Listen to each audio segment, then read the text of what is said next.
அலகாபாத்தில் நடக்கிற கும்பமேளா. கும்பமேளானா இந்த ஒவ்வொரு இதுலேயும் அகோரியை வந்து இந்த மாதிரி ஒரு டென்ட்டு போட்டு இந்த மாதிரி இருப்பாங்க. இங்கே பாருங்கள் எப்படி இருக்காங்கன்னு பாருங்கள். இந்த மாதிரின்னு சொல்கிறது இருக்கிற இடத்த தான். அது ரயில்வே ஸ்டேஷனு, ரயில் போகிறது பாலம். இது வந்து அவரானா தொங்கு பாலம் இருக்கிறது. இதுதான் கங்கா நதி. கங்கா நதியிலேயே கும்பமேளா நடக்கிற இடம் வந்து அங்கே நடக்கும் கும்பமேளா.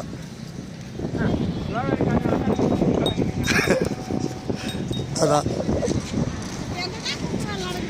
இதுதான் அவரா பிரிச்சுன்னு சொல்கிற மாதிரி தொங்கு பாலம். கும்பமேளா நடக்கிறது அந்த பலூனு பறக்குது பாருங்க, அங்கே இந்த பக்கம் தான் கும்பமேளா